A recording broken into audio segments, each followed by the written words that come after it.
Hello, నమస్తే. ఉల్లి చేసే మేలు తల్లి కూడా చేయదంటారు. తల్లితో పోల్చిన ఉల్లి గురించి నాకు తెలిసింది చెబుతున్నాను. ఉల్లిపాయలను ఇంటి వైద్యంలో జ్వరము, దగ్గు, జలుబు వంటి వాటికి ఉపయోగిస్తూ ఉంటారు. ఉల్లిపాయలో anti bacterial, antiviral, anti fungal లక్షణాలు ఉండడం వలన ఇవి రోగనిరోధక శక్తిని పెంచుతాయి, జీర్ణక్రియను బాగా ఉపయోగపడతాయి, చెడు కొలెస్ట్రాల్ను తగ్గిస్తుంది, గుండెకు రక్షణను ఇస్తుంది. ఉల్లిపాయలో ఉన్న సల్ఫర్ క్యాన్సర్ కణాల పెరుగుదలను ఆపుతుంది, అంటే క్యాన్సర్ నుండి రక్షణను ఇస్తుంది.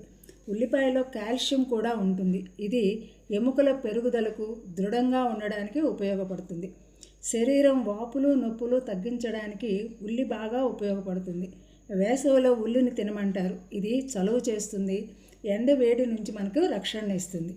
అంతేకాకుండా ఉల్లిని వెంట్రుకల పెరుగుదలకు, దృఢంగా ఉండడానికి, తలలో చుండ్రు చేరకుండా ఉండడానికి ఉపయోగిస్తూ ఉంటారు. ఉల్లిని మిక్సీలో వేసి వడకడితే నీరు వస్తుంది. ఈ ఉల్లి నీరు తలకు పట్టించి 5 నిమిషాలు సున్నితంగా మసాజ్ చేసి 1 గంట తర్వాత కుంకుళ్ళతో తలస్నానం చేయాలి.